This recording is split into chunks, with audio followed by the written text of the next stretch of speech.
Despite the upheaval in his personal life, Don's career continued to flourish.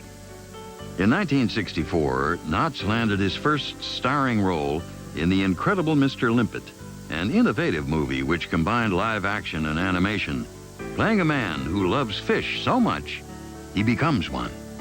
The film was a hit with children across America, and Universal Studios offered Don a 5-year contract. The talented actor was at a crossroads. In order to fulfill his dream of becoming a star on the big screen, he would have to walk away from the Andy Griffith Show. His last show, after 5 years, we used to have a little drink with the crew at the end of each Wednesday. And we were having that, and Don and I were sitting there talking. And we talked a long time about this and that and the other, you know. And we looked up at some point, and the whole stage was empty. They all left without making a sound. They knew how close Don and I were. Don took a huge gamble and left his friend and the show behind, risking it all on a future in films. Biography will continue in a moment on A&E. By 1965, Don Knotts had conquered television and was well on his way to becoming a movie star. But the 41-year-old actor was still loyal to his friends on the Andy Griffith Show and frequently returned in guest spots. His occasional appearances were well received by audiences and critics alike. He won 5 Emmys on our show. He got 2 of those Emmys for guest appearances. He's the only one. Our show never won an Emmy. It got a nomination once. Andy would tease Don about the fact that he, either hadn't been nominated or hadn't won himself, or if somebody bugged him enough, he might go into a little bar and picked up another one, but no, far too modest to bring it up himself. I think that the fact that he was the closest possible friend to Andy Griffith was something that had to be on his mind all the time, that why don't people recognize what this man is doing? I couldn't be me without him. Knotts realized that he and Griffith were a winning team, and he sought Andy's help as he made the transition into motion pictures. We had done a haunted house episode on the Griffith Show. And so he said, wouldn't you think that would make a good movie for me? I said, yes, it'd be wonderful. He said, well, would you come over with us and help us write a story? And I did.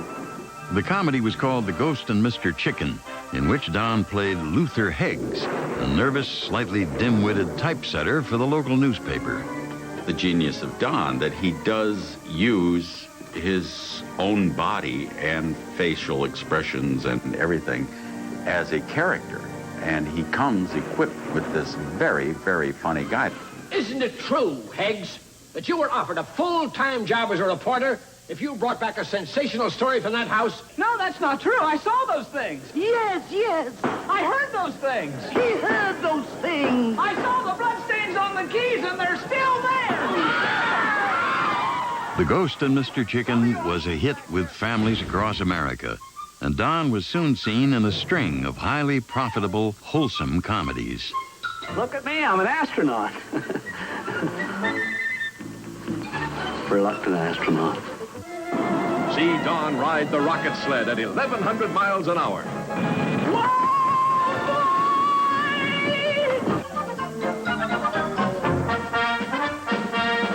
Don Knotts, a Western hero? It's no mirage, or is it? He's a humdinger, a Western swinger, but he has a little trouble with his trigger finger. When he takes aim, it's in. Yes, he's the shakiest gun in the West. Riding high on his success as a film star, Don was also enjoying his new bachelor status. Don liked girls. I'll say that for him. He liked girls a lot. He's a smooth talker. How could you not sit down and have a drink with Don Knotts, you know what I mean? And he's quite the ladies' man. He really is. He's one hell of a dancer, I'll tell you, boy. Sometimes even with a partner, he's good. But by 1968, America was in turmoil. Vietnam defined a generation, and the sexual revolution was in full swing. Adult-themed films such as Midnight Cowboy and Easy Rider were changing the face of Hollywood, and Knotts feared that his clean-cut persona was becoming outdated. This country was making huge changes.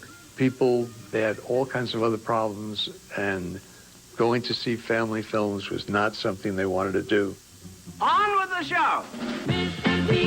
In 1969, in an effort to update his image, Don Knotts starred in The Love God, playing a meek publisher who unwittingly becomes the editor of a girly magazine and quickly learns to enjoy his new lifestyle. Hi, folks. Want to hear something funny? I'm cursed with an abnormal sexual magnetism for women. While women go wild for their love god and acclaim his prowess, You possess a fantastic sexual magnetism. our love god proclaims his innocence. Well, I'm just a clean, decent... Oh, hello, Miss Kesey. You seem to be everywhere, doing everything. Well, it's not easy, Rosella. The Love God was the only thing that tried to do something to change his image and, quote, keep up with the times. It was the wrong thing to do. The public was not ready for Don Knotts playing Hugh Hefner. The Love God was a box office disaster, and when his next movie, How to Frame a Fig, fared no better, Universal Studios opted not to renew Don's contract.